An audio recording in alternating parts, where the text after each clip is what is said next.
wearing wings behind you. It's not like an angel, but they wear wings. They like to put wings, they dress up a lot on one side of you. It's a lady. Do you know what I'm talking about? I do. You do, okay. And really sweet person, but very funny. Always trying to make you laugh with silly outfits or something, or dress you up, that sort of thing. Both, probably. Yeah. Oh. Yeah. Oh, she's so good. Like a really good person.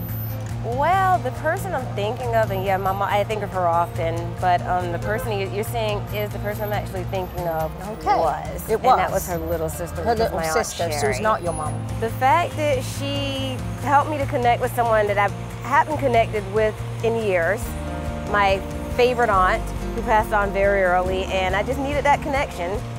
My day's placed in a whole different perspective now. She almost like a second mom, right? Yeah. She'd take care of you so well.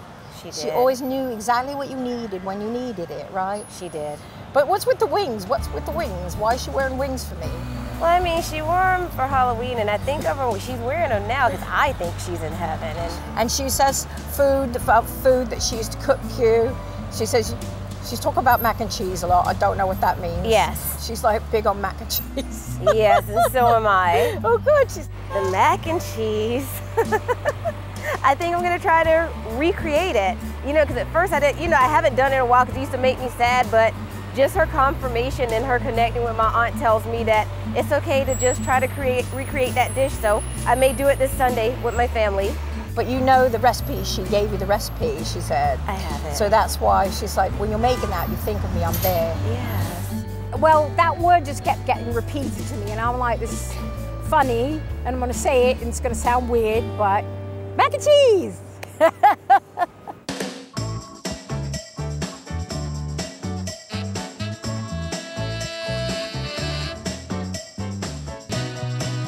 I have a lot of amazing things that have been going on, a lot on my plate. Okay. So I just want to figure out what does my future look like so far. I have a lot to figure out, a lot of decisions to make. I do see that you're almost like frozen in a certain way because in the past you felt like you made a wrong decision and it took you down a really scary bad path. So that's kind of what's coming up with. That's why this is so hard to make a decision. I definitely see entrepreneurship in a big way. The app that I'm developing has actually been in development for about 1.5 years.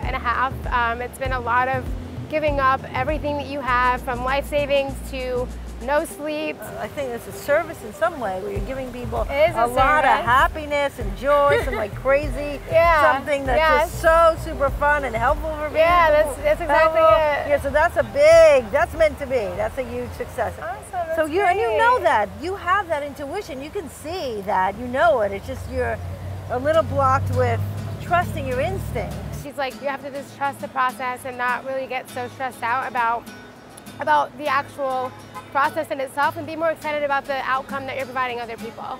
Yeah, there's like a lot of like unknowns, and that's the scary part, is that like you just don't know what's gonna happen, and you have no idea where life takes you, and like one minute you're here, the next minute you're there, and it's like going to you for advice is gonna be super helpful, kind of like a little bit of direction and guidance.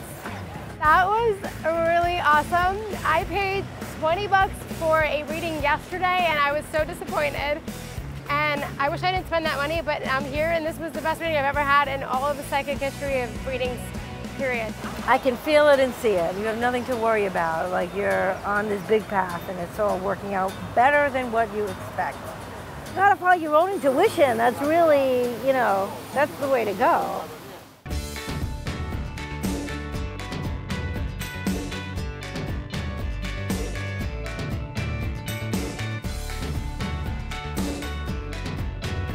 Here we go. I'm gonna do the whole spread and we'll kind of see where we're going. Yeah, the first card wasn't the happiest that popped up. I saw that. I was like, yeah, I know, I saw you, and I was like, uh-oh, what-whoa. I don't know how much I believe in like psychics. Look, when I go to the doctor, I have a cold.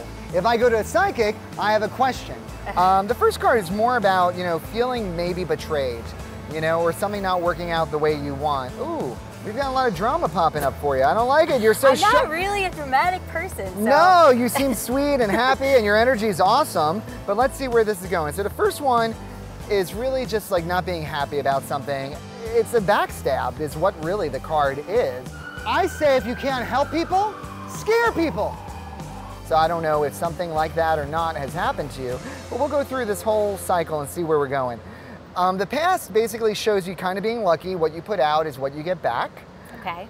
It also shows you're moving to a new phase where you can kind of sit back and enjoy life, but there's, you know, the little bit of the drama to get there. I am also getting married in a year. Congratulations! Thank you. The worrying, I mean, I always worry about things. Okay.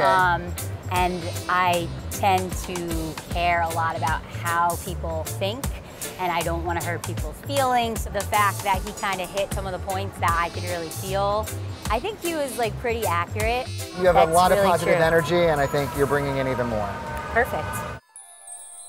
Coming up next on Pop-Up Psychic. Got a good look going on. Thank you. Yeah, you have to be a seeker. They're showing me her hits in her head. Did they find out how she hit her head? Oh.